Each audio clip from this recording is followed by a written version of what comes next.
All right, you happily miserable accursed. We're going to get right down to the rundown of today's show off the top here. Scott's here. Christy's here.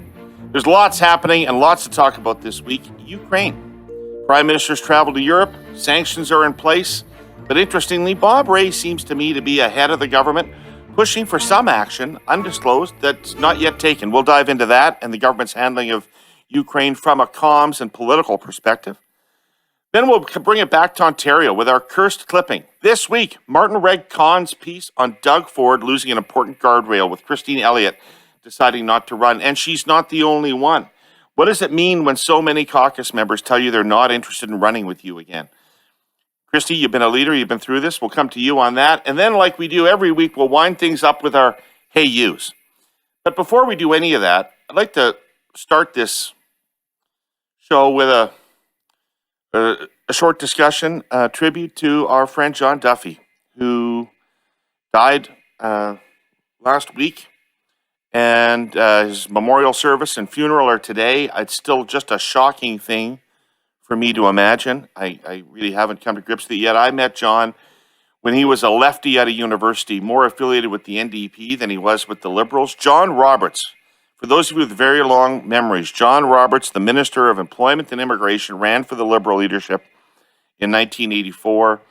Took a shine to John on his own back in Toronto and hired him as a summer intern in the summer of 1983. And there he was thrown in with a pack of hungry dogs that Herb Metcalfe and Tim Hamilton had assembled to campaign for John Roberts for a future leadership. He didn't fit in at the beginning, but he stuck with it. Later, he'd be one of the first people to commit and engage with Paul Martin's leadership campaign in 1989-90. He became our full-time in-house writer. He did beautiful speeches for Paul, including the convention, and held the pen on the narrative platform for the leadership, Nationalism Without Walls. From then on, he was an integral part of the Paul Martin machine. I consulted him on every important decision I was involved in. Was the source of a lot of genius, and in the dark days, and there were a lot of dark days, never wavered, never lost hope. In the losing campaign of 2006, John would be at my apartment late into the night, trying desperately to figure it out. All of my heart goes out to Jill, Martine, and Simone, but I have to say I'm also feeling pretty sorry for myself. And Scott, I hope you'll carry my banner at the funeral today. I will indeed, which is why I'm sitting here with a gray tie, because the moment this podcast is over, I'll be off to the unhappy task of attending his funeral. And yeah, I don't know what to say. I mean, it's so awful about, it's awful, obviously, that John's gone, but it's awful about how sudden it is. He's 58 years old. It's just like, boom, you get a note saying, yeah, I don't know if you heard, but John died last night. And it's just like, what? So for 30 years, this guy's a fellow traveler, as you say, on every campaign. My history didn't go back as far as 84. I don't remember meeting John for the first time. I'm positive it would have been you and Mahoney and Terry that introduced us. But I remember him well from the 89 campaign. And from that moment forward, it's just like it's an astonishing, I was thinking about it the other day, all the string of campaigns and activities that we worked together on over the years, also some work files together. The thing everyone comments on how smart John was and how erudite he was. This is a guy who went to Trinity College, national debater, champion debater. It was all those skills, like that brain power and the ability to elucidate. But he did, however, wear brown leather loafers to the Grey Cup in Regina in late November 2003. So it wasn't entirely flawless intellectually. Well, this is the thing about John, right? And he was always so, the academic, scholarly part of him would crash in on the, hey, let's hang out, drink, and be cool part of him in these weird ways. And I remember my favorite story in I'm going to say 2002 or so. We're revving up the machine. Paul's going to run again for leadership. Chrétien says he's going to retire sometime before the sun stops operating at the center of our solar system. And so we start putting. So I get John. He says, he's got a cigarette. He's, hey, Herle sent me hunting elephants. I'm like, what? Like, this is a very typical John thing, right? He makes something like, I'm like, what does that mean? What the fuck do you mean? What? He's sending out big ideas. Got to be big ideas. Got to be big ideas. And so he's like, we should get together and talk because, we got to talk about how we're going to write this and how we're going to express it. But I've been out there hunting elephants. I'm going to go shake the jungle loose of like great big ideas, transformative ideas. And he's speaking with enormous enthusiasm and speed. And he's just like, words and concepts are washing over me. And he starts talking to me and he's like, it's just like Pitt the Younger. It's just like Pitt the Younger because, people overlook. Don't you think, Scott? Don't you think that people overlook that the secret of his success is that he was such a fantastic Chancellor of the Exchequer? He built the Treasury to such a robust place that Pitt the Younger was then able to defeat Napoleon. That's where his true strength. That's the whole birth of new Toryism. And Scott, we need a new Toryism. That's what we've got to do. We got to leverage Paul's strengths as an administrator of the Treasury, and we got to invent a new Toryism. We got to vote a new liberalism. That's what we're going to do. And I'm like sitting there, like I'm just like my head is spinning. I'm dazzled. I'm like, I'm not smart enough to carry this conversation. What the fuck are we talking about? That was John. Always Dutch Queens, mercantilism, the War of the Roses. It'd just be like everything's like super folded in, unbelievable, and always enthusiastic. Always so. I wrote a thing this week and I mentioned, and I think it's really important. He just loved being on the team. He loved the idea, like, okay, great. David's taking over Kathleen's campaign. Awesome. We get to get the band back together. I get to be back and part of, like, let's get together. Come on, guys. Let's stand outside the headquarters and smoke cigarettes and let's drink whiskey until late at night and let's write shit. Come on. I'm going to miss it. Yeah. Going to miss it. Yeah. And his book, which captures all of that. Read it if you haven't. Fights of Our Lives. It's a great book. Finest of its sort ever written. Yeah, it's a great book. I think I lost that book in the divorce when Mark wanted it more than I did. Well, he deserved it because he knew John better than I did. He was from out east, right? So he was although he was, he was a Crutchink guy and a Martin guy. But, so I didn't know John as well as you guys did. But I think the thing about him, and Scott, you just described it so perfectly, is that politics is like Daytona Beach for nerds. And that's and John just personified that. He was that. And he was so much fun and everybody wanted to be around him for all the things, the reasons that Scott so aptly described. And it's just tough to lose somebody so young, who's given so much, because people don't see guys like John. They write a book, few of us buy it. It goes into libraries, researchers use it everywhere, but most people don't ever hear about somebody like that, and much less get to enjoy him. And he made a big impact, and that's like that backroom. And people talk about backroom people. They are good people. Those are the people. Those are you guys. Those are, my politics is strange. You meet a lot of people you wish you hadn't in politics, but you also meet the most interesting people you'll ever meet. Anyway. Yeah, that's true. That's true. I don't know how many people I've met that I wish I had in politics, David, honestly. Like, there's a few. I'm going to name 6 right now. But John, in 89, 84 for you, 89 for me, we become friends. We're friends for over 30 years, Yeah. Like, you're together. Yeah. We're talking. And you're in the foxhole. People are shooting at your head. Like, we're talking about when we're starting together at LPC, same first day in like 19, whenever the hell it was, 2000, when the hell? 93. 92, Christy and I started on the same day at LPC. And you're like, you're just a foot soldier. And you're like, well, that's the stuff of which lifetime friendships are built, right? Exactly. All of my best friends are people that I met in the Liberal Party way, all those years ago. And it's not just because, you're in the foxhole, you're in a tribe, you're in a band of brothers and all that stuff, but it's also you're someone who doesn't fit in with other normal people because you're not normal. You're the kind of person. Try having that Pitt the Younger conversation at the baseball game. People ask you to get the fuck up and leave. I'm going to say Scott was the coolest and the most normal of all of the young girls that Absolutely. I knew. I think that's true. I think maybe Cyrus too. I play bass. I'm way cooler than Cyrus. Fuck it, Cyrus. Come on. I'm way cooler than Cyrus.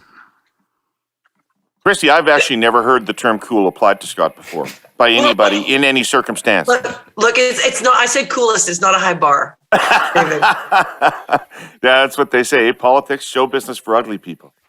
So I'm a special. All right. Late breaking news for the pod. Last night, the news comes out that Jean Charest is going to enter the Conservative race. He's going to announce it on Thursday in Calgary. So, Christy, that is maybe the first positive reaction to a "Hey You" in the history of this pod. Now, I wouldn't expect the Prime Minister to respond with the same alacrity to last week's "Hey You" necessarily, but this is a breakthrough. Any quick thoughts on what he's got to do or his announcement? Yeah, well, he does somebody listens to the pod because he phoned me after the show, and so just to say he was thinking about it, and I think going to Calgary is an important part of it because I think his appeal is as a national politician, can speak to all Canadians, and he's got us. I think a key part of this is to talk about oil and gas in Quebec for Westerners. So for those Western delegates, that are thinking about that, he's got to build that national coalition. Calgary is going to be key to that. I think that messaging is going to be really important. But I think too, as we said in previous weeks, just kind of in the hurly burly of it, he's got to have Patrick Brown in the race because Patrick Brown's got to go to him. Leslyn Lewin has to go to him when she's in the race. I mean, there are a bunch of things that have to happen. Tasha Keratin, who I think is terrific, she's a great writer, smart, young, interesting. Used to co-host a show with Scott. She did. Did she? Yeah. We had our own show on CTV. Did you guys get along? Yeah, we got along great. I got along with her. I don't think that she liked me very much, but that's because I'm so cool. I think I probably made her feel uncomfortable. No, she's great. But she's announced that she's not going to run and that she's endorsing Jean, right? And she's endorsing Charest. So I just think this national profile of his, bringing the country together, being a moderate, Pierre Poilievre is going in exactly the other direction. And one of the things that I know from people that I know who are federal liberals all their lives, who haven't been voting liberal for a while because of the direction in which Justin's pulled the party so far to the left, they don't want to vote for Poilievre. And I think they might vote for Trudeau if Pierre Poilievre becomes the leader of the Conservatives. Well, there's a lot of that. I just don't know still. I mean, listen. He will have a lot of smart, experienced people working with him, and he himself is a smart, experienced person. So they must think that they can, over the next 3 months, get 80,000 people to commit themselves to voting for him in the leadership race. And I said on Twitter today, comfortable moderates are the most difficult people to mobilize. They have opinions. They vote in elections. But to mobilize them on things like this, very, very difficult. It's people with access to grind, people very strongly motivated, single issue people. That's why these, the more open these conventions get, the less likely they are to turn out reasonable candidates, not the more likely they are to turn out reasonable candidates. I think most of us have romantic notions of farm life embedded in our minds. Heck, the first 5 years of my life living in rural Saskatchewan were almost exclusively farm. The reel that plays in my head has images of majestic fields of wheat and canola, sunshine and rain, the odd hail, threshers and tractors. But farming and ranching, all of agribusiness really, is undergoing a digital revolution. Its potential accelerated dramatically by 5G. The whole sector is on the cusp of using 5G-enabled tech to make the world's food supply more viable economically and even more sustainable environmentally. Our presenting sponsor, TELUS, knows this. They believe in how the power of 5G can transform agriculture practices and our food chain to make it more efficient and connected. But TELUS also knows that for all of that to happen, we need to get 5G wireless connectivity right across all of Canada, not just in big cities, but all rural, remote, and Indigenous communities. This is Chapter 7 in the story we've been telling for weeks now, tractors, with a satellite in the driver's seat. Driverless tractors are just one application. Drones that deliver imagery from the fields are another. that require networks that can support near real-time access to rapidly changing data. Precisely what 5G delivers. Herle Burleyites, the future is here. It's friendly, and it wants to come to the farm. Unless you think it's tech for the sake of tech, know this. It promises to grow our GDP by about $40 billion within the next 5 years. One problem, though. Right now, only 37% of households in rural and remote areas of Canada have reliable connectivity at all. As I say these words, the feds are having public consultations on how to auction a new critical mid-band of 5G. TELUS believes the faster we get it to every single household in Canada, urban and rural, the faster we all benefit. We'll talk more about it next week, but you can have your say right now at telus.com/get5gright.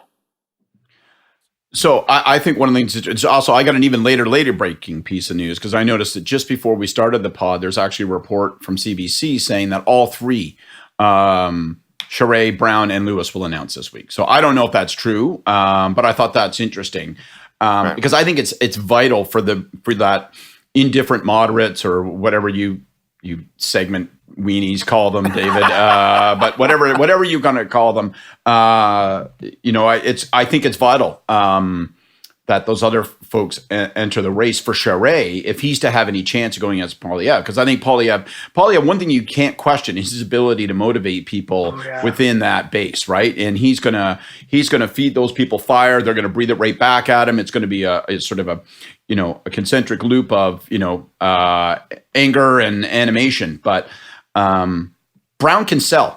Right, like Brown. We know Brown. Like, I think what we're implicitly asking is, can Charest? We know Charest can campaign, right? In a kind of a general election campaign setting, we know that Charest maybe the best of our era. Absolutely, right. Yeah.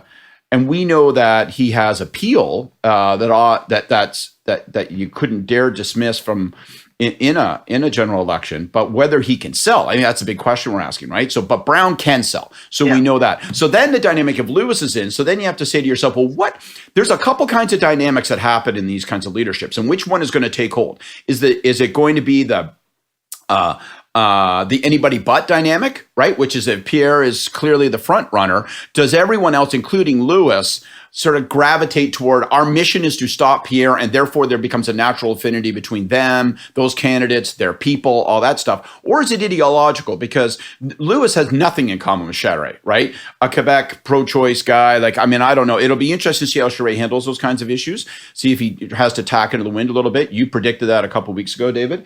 But Lewis isn't a natural ideological ally of Jean Charest, quite the opposite. But does that dynamic of the race in those kind of proportional representation systems also create huge pressure on a front runner to consolidate? You often see front runners overtaken on these things. So those are all the vulnerabilities to Pierre. If I was going to bet $100 right now, I bet 101 that Poilievre is still going to win this race. I think this party as it exists believes that's what they want to be, and they're committed to it. And as you say, for that to change, one or all of these candidates are going to have to outsell the existing membership of the party. Like, I think it's going to have to be a lock, stock, and barrel takeover. And that's the problem. I think Scott's nailed it. The question is, has the Conservative Party, as it used to be known, the Progressive Conservative Party, completely sailed away and gone into history? Has the Harper years changed it so profoundly that there's no coming back, because all of the membership is, cranks and anti-vaxxers and anti-abortionists and, people who are, kind of that range of, and not to say that all of those people are necessarily cranks, but people who have a single issue that motivates them. This is why I think Lewis is so important, because, you've got, don't forget, Lewis signed up the biggest volume of members in the last leadership, especially in mostly in Western from the West. provinces. Yes, yeah, the West. Yeah, just killed it out here, out in BC. So I think, if she goes to Charest, she's bringing him something that wouldn't otherwise be there. She's bringing that wing of the party that's important. We integrated that wing of the party into my leadership, and I'm pro-choice. So we found a way, right? And I think that in this weird system, which is no longer a delegated system, and you've got the 2s and 3s and 4s, where Andrew Wilkinson, who was number 5 on the ballot in the BC Liberal leadership in 2017, becomes the leader, and what was he, number 11? Andrew Scheer? Weird things happen, unexpected things happen. So I would bet, I'm not betting $101 on Poilievre, that's for sure. I'm going to put $60, $65 on Charest. There Whoa. You go. Yeah. Yeah. Well, I will say that I think all the people that normally hate the Conservative Party who are excited about Charest's entrance into the race are going to be disappointed, because he's going to run a more conservative, more right-wing campaign than those people are expecting. Partly because he is a conservative, and partly because that's how you have to win that race. So I think the first step will be a lot of people being saying, "Oh, fucking Charest, he's not the guy I thought he was." I don't know, David, because I think that Poilievre's going to go hard on him for not being an economic conservative. And you look at it, Couillard, who came after, was the guy who tamed the deficit, got the Quebec's finances like something other than control, into something that looked like control. So I think there's going to be a lot of internal tension inside the party where Poilievre is saying, you are not a conservative, you're not a conservative. And that may really appeal to lots of centrist sort of former federal liberal types, which he's going to need. There'll be an interesting economic argument that will get showcased and exaggerated, I think, during this, because Jean's antidote to the argument that he can't be counted on to be an economic conservative is that he's the most fiscally responsible of all the candidates, that he has a demonstrated track record, that, he left, that he was a long time fiscal conservative, that he left a surplus in Quebec. So he'll make those arguments and he'll say, don't you give me any bullshit on that. Whereas what you're going to hear from Pierre is the test of whether or not you're an economic conservative is how dedicated you are to cutting taxes. Would you tolerate a carbon tax? Would you tolerate a record that Jean's that included tax increases? It'll be interesting to see whether or not Pierre goes after the creation of the GST, right? And tries to say, well, that's the legacy. And then all of a sudden, he's also steering into all those Mulroney conservatives. They're also failing the purity test, right? Like how big is the purity test? How few people are permitted on the voyage? Like that stuff's all going to get super interesting.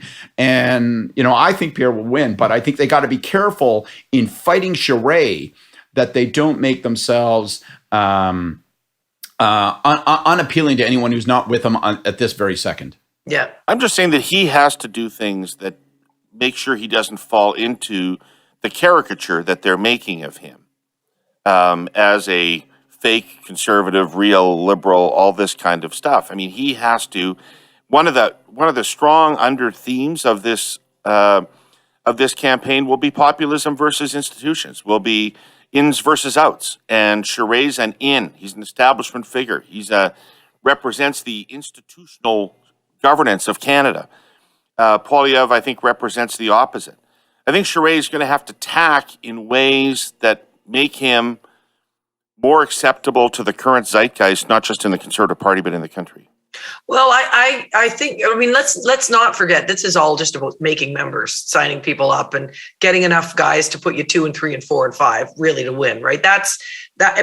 So to some extent, I'm not sure how much the ideology of it, I don't think it's going to be all about the ideology of it. I think it's going to be lots about that strategy. And as I said, Brown and Lewis, I think, are going to bring a lot to that.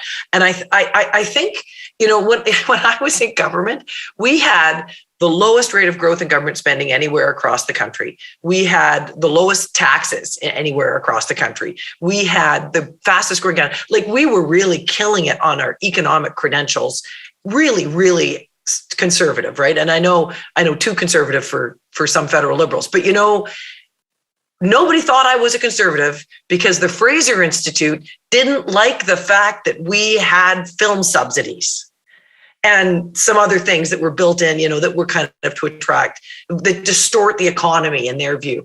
Yeah. So I didn't pass that. Even I couldn't pass that purity test in a province that we were wiping out our operating debt.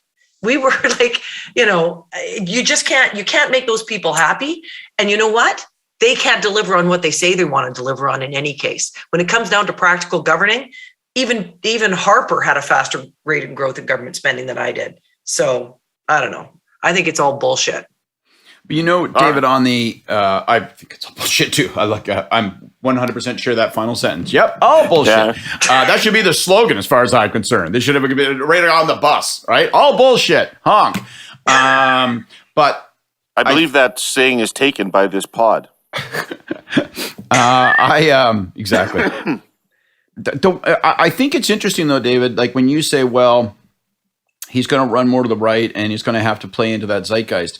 I wonder if, he'll do that on a strictly issues basis and say, look, here's my conservative credentials in terms of what I think going forward we ought to be campaigning on, the heavy dose of fiscal conservatism, right? And going that way. But then on this broader debate about, anger, grievance populism, that sort of stuff, I wonder if he'll say, I'm not going to actually be part of that. I wonder if he'll, because is there a way for Charest to win the race where he doesn't say there's something limiting about that? As fun as it sounds to sit around in the bar at a table solely of our own constitution to bitch and moan about all the elites, if we do that exclusively, it won't work. And if his slogan, we're told, is going to be built to win, well, that implies that he's going to take on the populist thing and say, sorry, you know what? I'm not part of that bullshit. Well, I don't think you can win unless you appear to hate Trudeau as much as they do. But I don't think those are mutually exclusive. He can do a searing critique of the prime minister, but say that I'm not going to be standing at the ramparts with the convoy occupiers in Ottawa. There are very few who are better at searing critiques than Jean Charest. All right. Well, we look forward to them. Okay. So back to the topic Canadians pretend we don't complain about. Winter. It's cracking. The dead of winter is now behind us. The days are longer. But you know what we just came through was sort of biblical, at least out west. Our sponsor, CN, is used to coping with cold and ice. Railroaders are tough, stoic people. Listen to this, though. In railroad terminology, Tier 2 weather begins when temperatures drop below minus 31 Celsius. And by the end of February, CN's trains out west had been rolling in Tier 2 cold for more than 50 of 65 days. There's been some Tier 3 weather, too, cold below minus 36. Anyway, more than 50 days of relentless, paralyzing cold. And Winnipeg, where the railway operates one of its biggest yards, experienced the third heaviest snowfall on record this winter. Consequently, there have been shipment delays. I've talked here before about how deep cold attacks the train's braking system, and the only way to cope is to shorten the train and slow it down. That's been happening. There's no way around it. So, yes, backlogs. Annoying for CN shippers and for their customers and for the railway. The same thing has been happening to CN's competitors. It's actually been like a left hook followed by an uppercut. The railway had only just begun to cope with backlogs created by November's massive floods in British Columbia when those Tier 2 temperatures and snow dumps started to hit. But, as I said, Canada is starting to thaw. CN made steady improvements through February in reducing backlogs of grain shipments. Heading into the second week of March, the railway is just about current with demand. There's winter, and then there's winter. No pun intended, it's good to be on track to normal. Hey, there's a war going on. And I don't know about you, and maybe it's because I'm not in Canada, but I'm finding it very difficult to pay much attention to much other than Ukraine and what's going on there. I think that the government's been interesting on this to date. I think it's been one of their better moments. They appear to be firmly not just in lockstep with our partners and allies around the world, but leading that effort to some degree. I don't know if that's spin we are receiving in Canada, but one would get the impression that we've been at the forefront of pushing for the strongest possible sanctions and building coalitions over in Europe about this stuff. And so I've been generally impressed with watching the government through this period of time. What do you think? I think they've done a good job on it. I think Chrystia Freeland has really stood out on it. I think that my view is, though, that Russia's not going anywhere. I mean, this is the new Cold War line is going to be at the Polish border. I don't, sadly, I don't know how the Ukrainians can prevail unless we put boots on the ground there, and there isn't a willingness to do that. And I don't think we should either. I mean, I don't have a willingness to do that, to be frank about it. But I do think that the sanctions that have been brought in are meaningful. So the thing for Canada now is, how are we going to play a role in supporting oil and gas from ethical countries going to make up the shortfall in what we're losing from Russia? And I mean, I think there's a real conversation. There's a guy named Max Fawcett whose head is exploding right now and will be firing off tweets as soon as we're done. He's done listening to this show. My understanding is that the federal government is now going to producers in Alberta and asking just that, after all of these years of trying to stomp on the heart of Alberta and Western Canada and resource provinces, trying to keep oil and gas in the ground through the regulatory changes. They're trying to figure out if they can back all that up, because guess what? The world does need oil and gas from countries that aren't run by murderous autocrats. So, Max Fawcett's he's going to wait. You start with the moral clarity of Ukraine-Russia conflict, and you go to, how can I make $99? You fucking immoral bastard. So $124, I think. Fuck. Hey, I filled up with gas last night. I could only get to half a tank, and then I had to start selling things at the house. I want to come back to the energy issue in a second, but first I want to start with, I agree with you guys, and I think this may be a slightly contrarian point of view, but I think the government's been has been strong and has looked strong, and I think that's all to its benefit. The Prime Minister's on an international tour; he's in Europe. Met with Johnson yesterday, and the Dutch Prime Minister. He'll be meeting with others.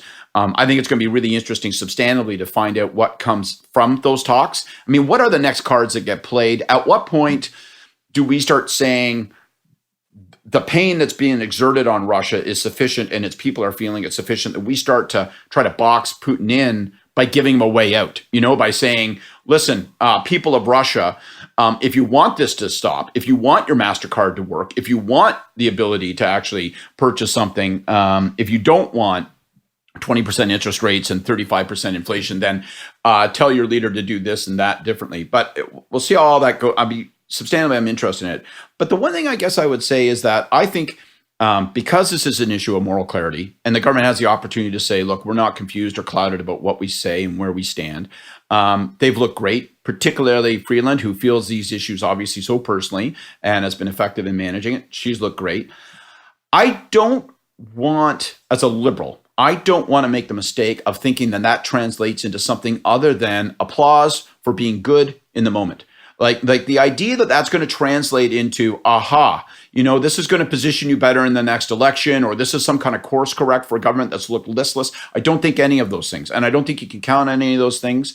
I know that the Russian question isn't going to go away, but in some ways it's going to become more complicated. So it's going to become more complicated on the energy issue, as Christy's just mentioned. It's going to become more complicated on the military issue. At some point, we're going to have to ship more arms. We're going to have to actually ship more weapons. We're going to have to, contemplate, do we start sending advice? Like, how does all this stuff work? And, and what are the implications? So there's going to be tougher decisions with tougher consequences ahead. But on the energy thing in particular, there's a Bloomberg report this morning that says that Biden is going to announce maybe as early as Tuesday. Maybe as early as today, maybe sometime this week, that he will be cutting off all imports of Russian oil. Well, at that point, right, then you've got to believe that those calls that you're hearing about, Christy, I mean, can the White House be indifferent and sit back and say, I don't want to interfere with the Michigan governor on line 5? Do you have Keystone? Like, what are the conversations? They're talking to Venezuela, though. Why are they talking to Venezuela? Yep. Yeah, I mean, it's incredible how things have turned around, right? I mean, Trudeau suddenly wants to see more oil from the oil sands, all of his other issues be damned, I guess. And you've got Biden engaging with Venezuela Right? Well, We're going to have to. Right? So this is going to be awkward. I mean, there's a plan that's being developed to get to net zero that's supposed to be, I mean, in effect, it's going to be an economic blueprint. Fuck, that's supposed to be coming out. Now you're going to have, due to quote, international circumstance, the prime minister's going to have to say, we want to intensify our oil production, our oil shipments, and all of that. It's going. How are they going to reconcile these positions politically? It's impossible. You watch what's happening. This place is going to fry to a crisp. There's no question about it, because you watch what happens. And so as soon as a relatively minor global supplier of oil is out of the marketplace, everybody's clamoring for more oil. Where can we get more oil? There's no sense of we can live without this oil. It's where can we get more oil? And as soon as gas prices at the pump get high, governments everywhere start talking about how can they provide relief to people for prices at the pump. This tells me there's zero tolerance for action on climate, to be honest. Zero tolerance for action on climate. No, well, okay. I would argue what it is we've seen governments just talking the talk and not doing anything. So, because the issue is not like fossil fuels. It's not fossil fuels it's the emissions from fossil fuels that are the problem. So if you actually want to get to net zero, theoretically, it's possible to use fossil fuels if there are technological breakthroughs and continuing work on that to reduce emissions over time. That's how you get to net zero. No one is going to stop using fossil fuels forever, in the next 25 years, which are the critical 25 years. So what we need to do is figure out how to cut those emissions. Governments in Canada and around the world, Germany included, have done next to nothing on figuring out how to cut emissions. So what they do is, like in California, they're like, we have to stop fracking. Okay, they stop fracking. There's lots of natural gas in California. So guess what? They're using more oil. They're not cutting emissions in fracking so that they can use more natural gas than oil, which is 1/3 less polluting. No, they're just stopping using it. And then it's all just a dumb shell game that these governments have undertaken. And I would argue the problem is not, it's simple as saying it's fossil fuels. The problem is governments who don't figure out that you've got to do this in a stepped process and you've got to reduce emissions from fossil fuels. That's the next step that we need to take that nobody, because it's complicated, nobody's bothered to do. Right. Okay, you two, indulge me for a second. Scott, do you have something you want to say? No. Scott doesn't agree with me. I know. Scott. I know, but you're a leave it in the ground guy, right? I'm not. Fuck. I mean, what? It was $1.85 yesterday, right? And I hear in Vancouver it's over $2. It's over $2. At that point, people go, sorry. There's a reason that governments have dragged their feet on. But the point of the carbon tax is to drive less. It's supposed to discourage you from filling at the. This is the fundamental contradiction of the policy challenge here, right? Which is that in order to secure behavioral change, right, it has to hurt enough from a price point. But when it hurts enough at a price point, it's a political crisis, and everybody, no matter what their political stripe, goes scrambling for remedies. Yeah. So, which is why Charest's a madman if he endorses a carbon tax. But carbon taxes, our carbon tax in British Columbia, which Gordon Campbell started and I continued, is a really good, if it's revenue neutral, it really works, because what you do is most of the levy, the benefit of the levy comes from what happens in the corporate world, in the, big potential polluters, big users of oil and gas. Those guys are highly incented and they have the capital to invest to try and offset their costs through lowering their emissions. That's really, and then the money goes back into lowering taxes for everybody else. So you kind of end up with an even saw off. But I've never seen a voter believe in revenue neutrality. No, nobody. Yeah, they didn't believe in it with respect to the GST, and they don't even believe it with respect to the rebate. Go up and down the street and ask people if they believe that the government gives you back exactly what you gave them. It doesn't even make any fucking sense to them that the government would do that. Why would you take it from me and then give it back to me? You're obviously taking a cut on the way by. This is what everybody believes. And in BC, where we've had a carbon tax since 2008, the majority of British Columbians still don't support it. So yes, from a political perspective, it's nuts. But, I would argue carbon tax is an essential part of this. But, the problem is that governments are not planning to help us figure out. I would fucking love to run against it. If everybody in Ontario had an electric car and didn't have to fill up their tank and they plugged it in every day, you know what would happen? The entire transmission system would crash because governments have not done the planning that needs to happen to make sure people can all use electric cars and can stop filling up their tanks. Words like planning are like, Jesus Christ. I mean, at some point, people have to take a punch on the jaw. That's why revenue neutral doesn't make any sense to people. They're like, you're telling me that this monstrous transition, this huge transformation in our world and our economy is going to occur and no one's going to take a cent out of my pocket. It's all going to be neutral. It doesn't make any fucking sense to anybody because it doesn't make any fucking sense. And so like everyone knows that if you're going to get anywhere, it's going to cause you sweat and pain. And you know, that's the fucking, I always say to politicians, you know, look, the truth is only, if nobody believes the truth, then the truth is not your friend, right? Lots of things are true, right? You can go to someone's house and say, the roast is gorgeous, or your kids are ugly. Most of us choose to mention that the roast is gorgeous, right? Because there's no point in telling people that their kids are ugly. They don't want to hear it. There's no point in saying to people, it's going to cost you $2 a liter. They're not going to fucking want it. They're going to say, I'm for climate change action. I'm not for $2 a liter. So you guys plan that for me. Yeah. Well, you know, so the alternative is to do what Quebec does, which is import almost all your oil from Saudi Arabia rather than Alberta, which would cost them the same. But they don't do it because they don't like the politics of, you know, Alberta's oil being dirty. So they would rather get it from the Saudis, where there are very few environmental protections, where workers aren't guaranteed to come home safe, and where some don't even get paid. That's the outcome of that perverse way politics works. I think it's more inertia. Like if you were starting from scratch, if they had no oil, and you said to Quebecers, well, we can build a pipeline from Alberta, or we can haul it across the sea down the St. Lawrence River from Saudi Arabia, I think you'd have a fighting chance that they would choose the pipeline from Alberta. But most Quebecers are completely oblivious to where their oil comes from, how it gets to their gas tank, any of those things. So it's in that context that you say to them, well, hey, why don't we build a pipeline from Alberta? And they say, why the fuck would we do that? Well, right? I think Jason Kenney should give you a call, David. You could run that campaign for him. Well, the trick is to remind people of how much oil is being moved by rail. Yeah. That is and trucks, because that gets people uncomfortable really quick. Mm-hmm. Particularly in Quebec. Yeah. It's been, and you know, it's not great for the farmers because it means that there's less ability to move grain. You've got Lac Mégantic as a memory, a constant reminder of how bad that can be. You know, so yeah, it's pipelines are the safest way to do it, and we should be using Canadian oil in Canada if we're going to be using oil at all until the day we all plug our cars in and heat our homes through solar.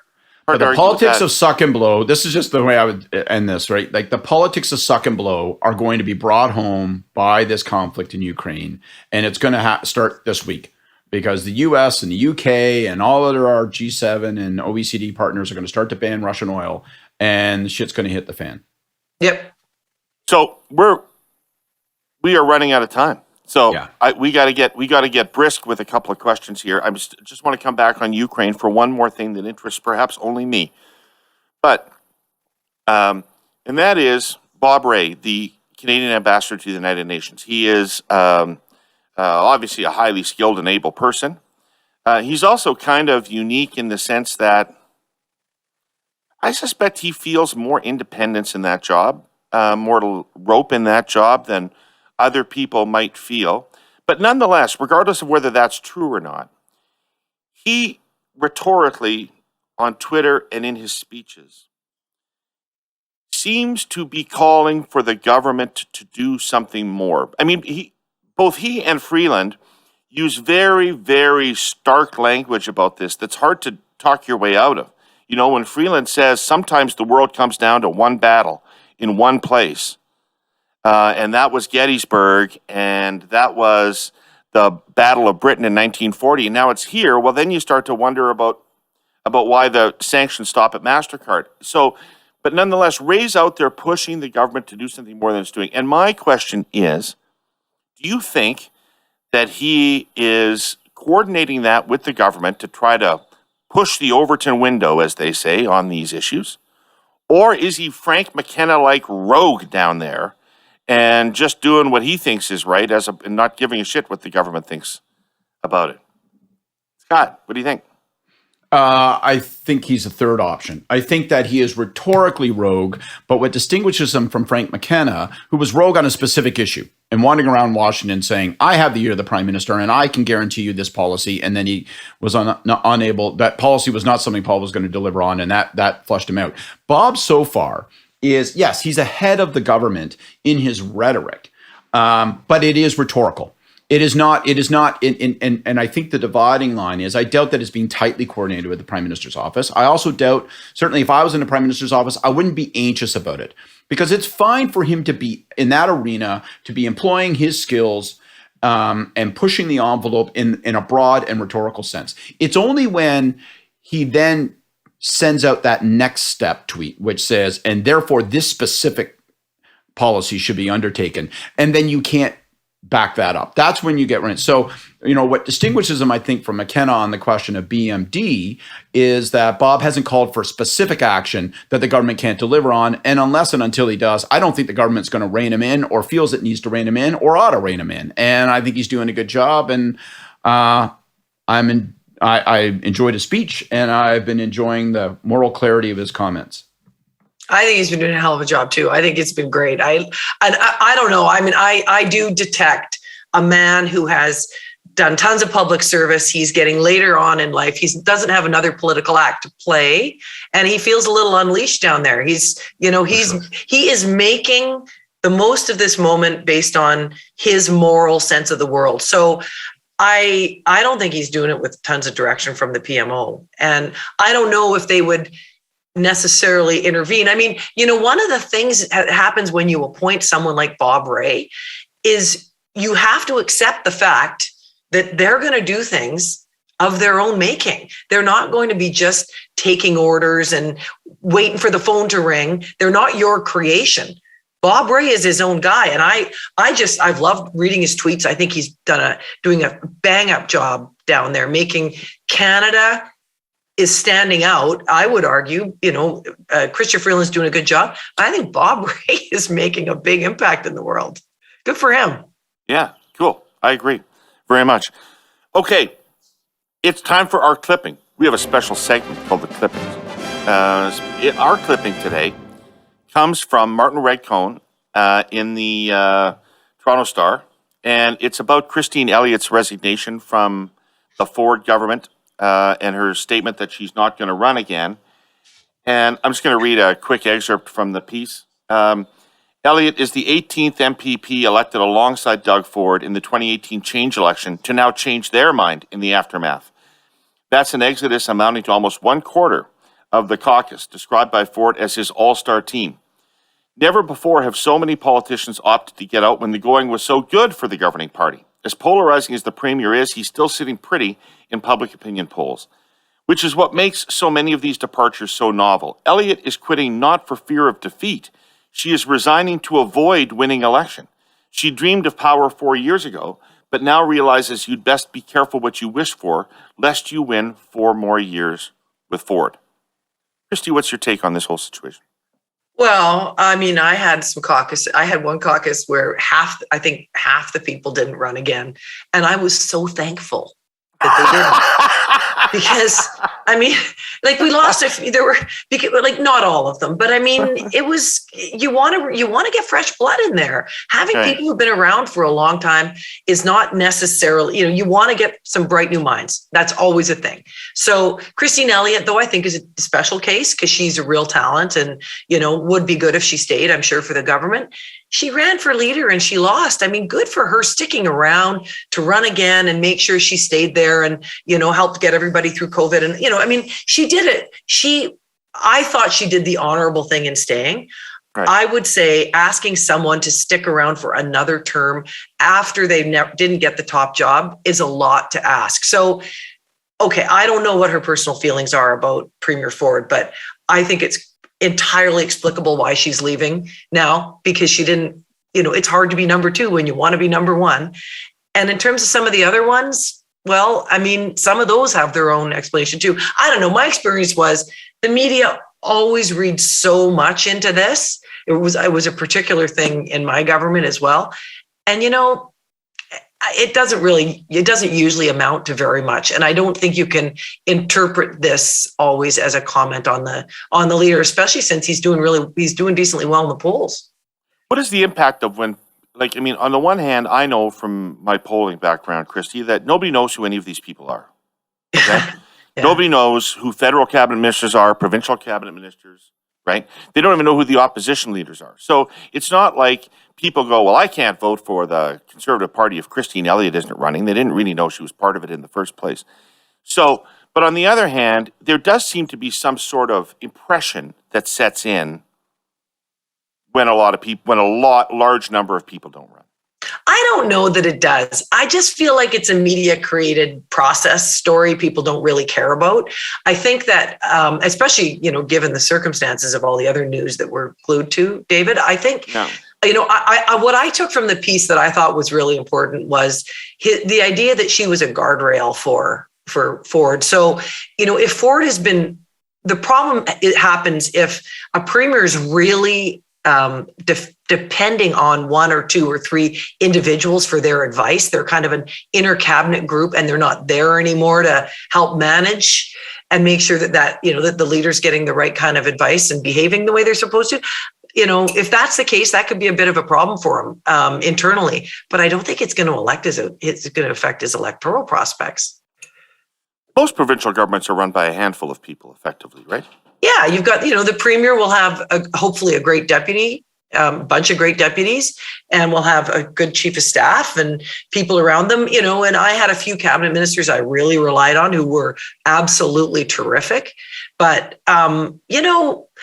losing one or two or 5 or 11, I don't know, it's not the worst thing that can happen in the world. And I bet you he's going to replace some of those people with real superstars. Scott, can you put your monocle in and opine on this? Oh, yeah. Well, I'm reassured to hear what Christy had to say because it reinforced. She comes at it from the perspective of somebody who actually sat at the head of a cabinet table. I've just been one of those guys who sits at the desk at the side and takes notes and scurries back and forth and but it completely. I think one of. It's like in the top 5 kind of wanker, comes around, will be written stories where it's like, look at the class of MPs and cabinet ministers that are retiring, choosing not to reoffer. Is this a crisis within the government? You get this every government, every provincial government, every federal government, every election. It never means fuck all. Obviously, when you lose talented people, that's a drag. I think that there was a moment in Doug Ford's premiership early on, a year or so in, where he did gain guardrails. I think that he brought in Jamie Wallace as his chief of staff and got rid of Dean French, who was obviously a lunatic and was using the office to fight fights and wage wars and reinforce the premier's worst populist instincts. And I think that Jamie, combined with probably Rod Phillips helping out and the competence of Elliott and her office, I think they sort of got the government reset. COVID then created a whole new dynamic. And I think now, this guy's found who he is and how he operates, and it is what it is. I think it would be a bigger crisis in many ways, and this is maybe my staffer bias, if Jamie Wallace, the chief of staff, left. But the campaign team is now running this government. It's Nick and Corey. You see that with policy issues they're pursuing and the moves they're making. I think most of them, while some of them I don't always agree with, are wise. And I think that incrementally they've been making wise choices and points of emphasis. And I just think the operating system of this government and the operating system of Doug Ford is now set. And I don't think that Christine Elliott's absence is a crisis. I don't think the guardrail's been lost. I don't think that he's going to go careening off the highway. So I just don't buy it. Yeah. Yeah, I think everybody should smugly laugh at their cheap vote buying tactics until they reelected with a majority. Yeah, exactly. Yeah. Right? Yeah. Fucking people underestimate symbolism, overestimate policy. Mm-hmm. So, it is time for our Hey Yous. Mr. Pinsent? Ladies and gentlemen, please return to your seats. The Hey Yous are about to begin. Scott, you going to lead us off? Okay, I'll be fast because I got to get out of here. My hey you is to the leader of the New Democratic Party, New Democratic Party, Jagmeet Singh. I mean, we mentioned before on this podcast that really the NDP have been kind of missing in action for the past little while. Through the convoy protests, they really weren't there other than popping up on Emergencies Act. Ukraine has not been an opportunity for the third party in the House to really flourish. Like, obviously, these are just not natural opportunities or platforms. But when you do poke your head above the parapet, make it count. And I think the interesting thing was earlier this week, or last week, I guess, at the end of last week, Singh shows up to house a press conference. And what does it end up being about? He ends up in a situation having to defend the sort of classic NDP position of we are all for supporting Ukraine, but we do not want to have any part of sending arms and weapons there. We shouldn't be using, we shouldn't be part of helping to equip them.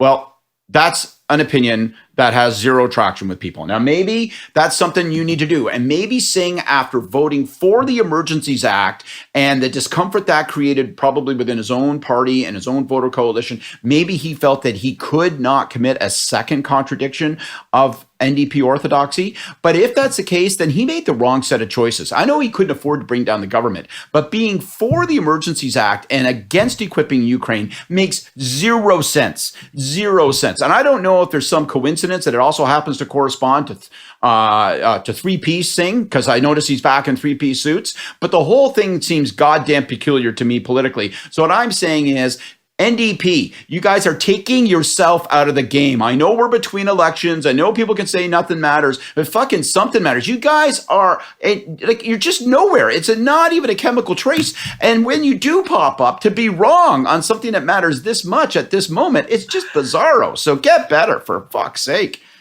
When I grew up in Saskatchewan, Ukrainians were the backbone of the NDP. NDP Clubhouse. All right. You ever hey you, Christy? I do have a hey you, and I want to follow up on Scott's one. There's a politician who I love and hate in Canada, and his name is Sven Robinson. I only hate some of his ideas, but I love him and you know, the thing about Sven Robinson is he really believed in something. He fought for Sue Rodriguez, her right to die. He started that discussion. He fought on the HIV/AIDS crisis. He stood up for people who were ill, and particularly the gay community. And you know, he is the guy the NDP I actually think Sven Robinson should get back into politics and should figure out how we can make the NDP a party again that cares about things, because somebody needs to be talking in this country about income inequality as a major, really think about it as a major issue. Because the other thing the NDP forgot about is, while they get worked up thinking about everybody's identity and who are you and what are your pronouns and all of those other things, nobody, and it's the NDP's job principally to do this in this country, talk about how we can make sure that rather than the rich getting richer and the poor slowly slipping off everybody's political plate, we should start figuring out how we're going to distribute income better in this country so that working people are earning a decent living. By all means.